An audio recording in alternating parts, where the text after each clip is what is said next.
자, 중1 여러분 반갑습니다. 오늘도 선생님이 1차 방정식 세 번째 시간을 가지려고 합니다. 오늘은 특별히 방정식의 활용에서 우리 친구들이 가장 많이 만나게 되는 유형을 한번 소개를 해주려고 하는데요. 자, 세 가지 유형을 한번 가져와 봤습니다. 한번 보면서 선생님이 설명을 하도록 하겠습니다. 자, 1차 방정식의 수에 대한 1차 방정식의 활용 문제가 있습니다. 그러면 오늘은 수에 관한 1차 방정식의 활용에 대한 문제를 선생님이 한번 설명을 해볼 텐데요. 자, 한번 봅시다. 자, 노란색으로 선생님이 적어놓은 부분 있죠? 이 부분은 우리 친구들이 기억을 해야 되는 부분입니다. 알겠죠? 자, 연속하는 두 짝수 또는 두 홀수에 대한 표현이 나온다. 그러면 우리 친구들은 어떻게 식을 세워야 되냐면 x와 x 플러스 2 혹은 x-2와 x를 이용해서 우리가 식을 세워야 됩니다. 무슨 말이냐면 연속한다는 말은 바로 뒤에 이어서 나온다는 얘기죠. 예를 들어서 연속하는 짝수 2, 4, 6, 8, 10 이런 식으로 연속하는 홀수 1, 4, 5, 7, 9 이런 식으로 바로 이어서 계속 나오는 수를 연속한다라고 표현을 하는데 연속하는 두 짝수나 혹은 두 홀수에 대한 표현법이 같습니다. 짝수라고 물어보든지 홀수라고 물어봐도 우리가 x와 x 플러스 2 혹은 x-2 x처럼 2차이가 나도록 x와 2차이가 나도록 우리가 식을 세우면 된다라는 걸 반드시 기억을 해두기를 바랍니다. 자, 그 다음에 연속하는 세 자연수 또는 세 정수에 대한 내용이 나오는데 이 부분이 조금 출제 빈도가 높습니다. 그래서 선생님은 이 부분을 강조하고 싶은데요. 자, 연속하는 세 자연수 또는 연속하는 세 정수를 구하라 라는 문제에서 우리가 어떻게 표현을 해야 되느냐 하면 x-1, x 플러스 1 이걸 일반적으로 가장 많이 씁니다. 왜냐하면은 여러분들이 계산을 해보면 알겠지만 요렇게 만들어 놓으면 나중에 계산하다가 소거되는 부분들이 생깁니다. 그러면 식이 좀 더 짧아지겠죠. 그러면 우리 친구들이 좀 더 빠르고 정확하고 편리하게 문제를 해결할 수 있습니다. 물론 이 방법만 있는 건 아닙니다. 요것도 있지만 요것도 있습니다.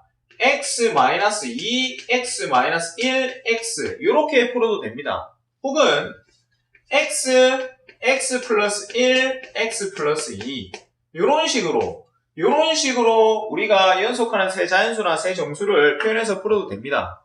하지만 x-1, x 플러스 1 요렇게 놓고 푸는 게 우리 친구들은 나중에 계산을 해보면 알지만 조금 더 편할 겁니다. 그래서 선생님이 이 부분을 강조했습니다. 자, 그러면 우리가 예제 문제를 풀면서 이 내용들이 어떻게 나오는지 한번 알아보도록 할게요. 자, 한번 봅시다.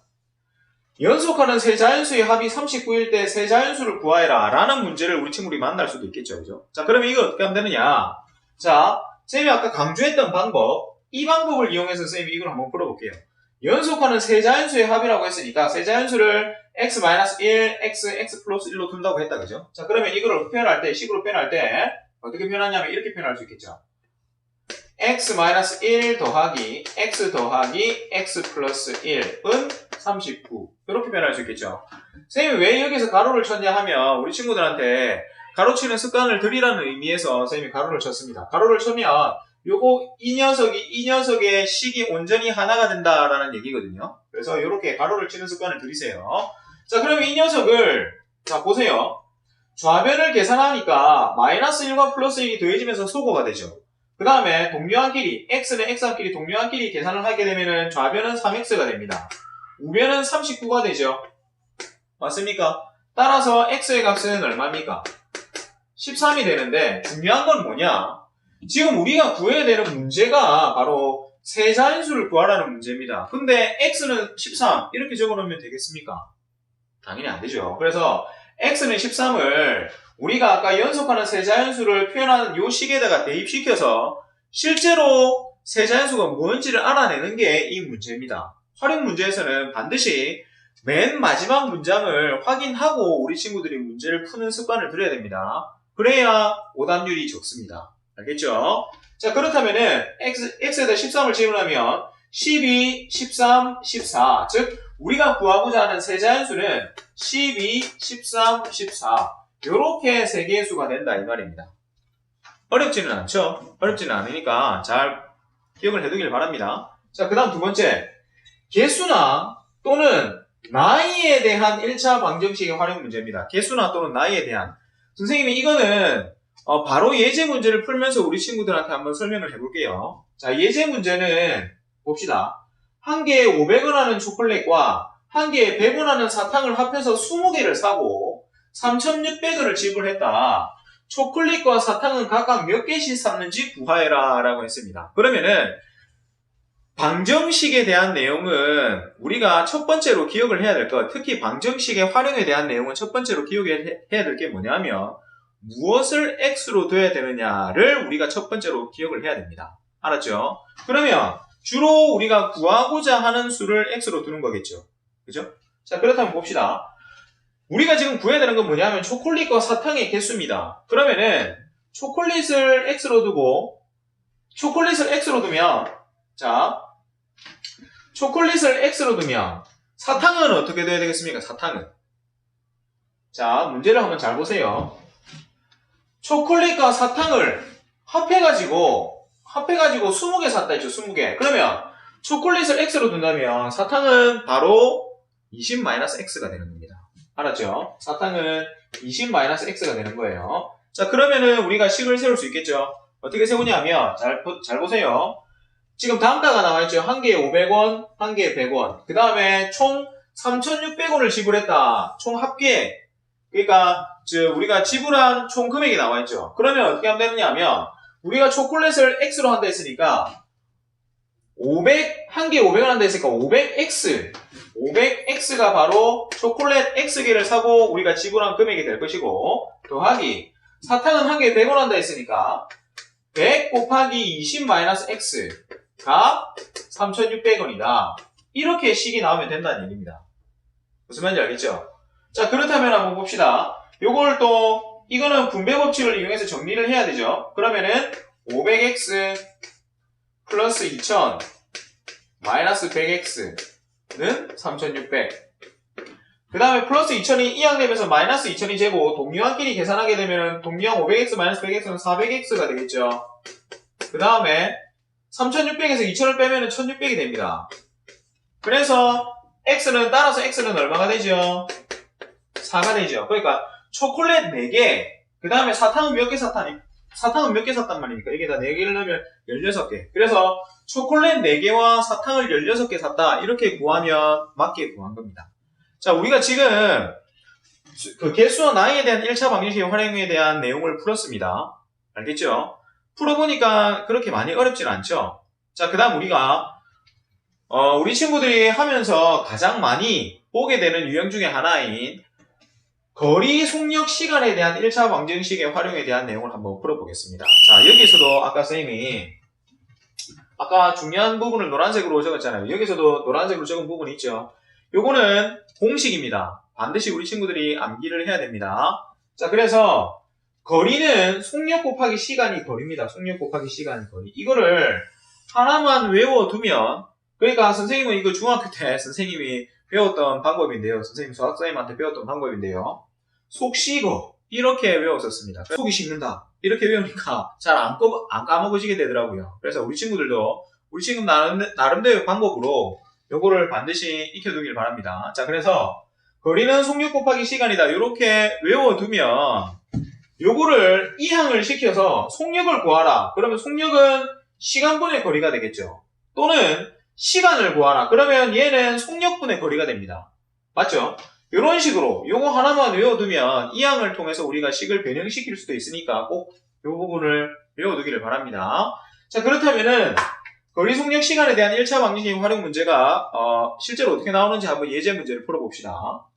집에서 학교까지 갈 때는 시속 10km. 자, 갈 때는 시속 10km 이게 속력이죠. 그 다음 올 때는 시속 5km로 왔더니만 1시간 30분이 걸렸다. 집에서 학교까지의 거리를 구하라. 집에서 학교까지의 거리를 구하라 라는 게 문제입니다. 그러면 아까도 선생님이 얘기했다시피 1차 방정식의 활용 문제에서 제일 중요한 게 뭐라고요? x를 뭐로 두느냐가 제일 중요하다고 했죠. 그게 뭐였습니까? 바로 우리가 구하고자 하는 값이었죠. 그죠? 그래서 집에서 학교까지의 거리를 구하라고 했기 때문에 집에서 학교까지의 거리를 우리가 x로 둬야 됩니다. x로. 알겠습니까? 자, 그 다음에 이 녀석은 식으로 표현할 때 무엇이 주어져 있는지를 잘 봐야 됩니다. 무엇이 주어져 있냐면 속력이 주어져 있습니다. 속력이 주어져 있고 시간이 주어져 있죠. 1시간 30분이라는 시간이 주어져 있죠. 그러면은 어떻게 해야 되느냐? 속력이 주어져 있고 시간이 주어져 있으면서 우리는 거리를 구해야 되는 겁니다. 그러면은 요 시간의 모양으로 우리가 식을 세워주면 된다는 겁니다. 무슨 말이냐 하면 아까 여기 안 적었는데 선생님이 여기 따로 한번 적어볼게요. 시간은 속력분의 거리라고 했죠. 속력분의 거리라고 했는데 요 식을 이용해서 우리가 식을 만들어주면 된다는 얘기입니다. 자, 한번 보세요. 그러면은 갈 때는 시속 10km로 갔다 있고 집에서 학교까지 거리가 x니까 자 10분의 x 더하기 시속 5km라고 했으니까 5분의 x가 되겠죠. 왔다 갔다 왕복한 거니까 그죠? 이게 지금 시간의 모양이잖아요. 시간의 모양. 왜냐하면은 속력분의 거리니까 시간의 모양이죠. 왔다 갔다 이 말 아닙니까? 그죠? 이게 얼마란 말입니까? 1시간 30분. 1시간 30분도 어떻게 나타내는지 잘 보세요. 1시간하고 30분은 60분 가운데 30분이죠. 그렇기 때문에 60분의 30 이렇게 표현을 해야 됩니다. 그래서 단위는 요거는 시간이 되겠죠. 시간을 나타내는 단위입니다. 30분을 시간으로 나타내라. 그러면 2분의 1시간, 즉 60분의 30시간으로 나타내야 됩니다. 알겠습니까? 자, 그러면 이 식이 이렇게 세워졌죠. 이거 1과 2분의 1시간이 되겠죠. 1과 2분의 1시간. 자, 그러면 1과 2분의 1이라고 한번 고쳐볼게요, 선생님이. 1과 2분의 1시간. 자, 그럼 봅시다. 분수의 덧셈인데 또 우리 친구들 싫어하는 모양이 나왔네요. 그래도 우리 친구들 잘 할 수 있을 거라 생각하고 분수의 덧셈, 뺄셈 나오면은 뭐부터 하라고요? 통분하라고요, 통분. 분모를 같이 만들어주라고요. 자, 그러면은 여기는 분모 뭐로 만들어줄까요? 10으로 만들어주면 되겠죠. 그럼 어떻게 되냐면 얘는 그대로입니다. 10분의 x니까 얘는 분자 분모에 2가 곱해지겠죠. 그래서 x 플러스 2x는 15 맞습니까? 따라서 3x가 15란 얘기니까 x는 5 우리가 구하고자 하는 거리는 집에서 학교까지의 거리는 바로 5km가 되는 겁니다. 5km. 자, 잘 기억하시고요.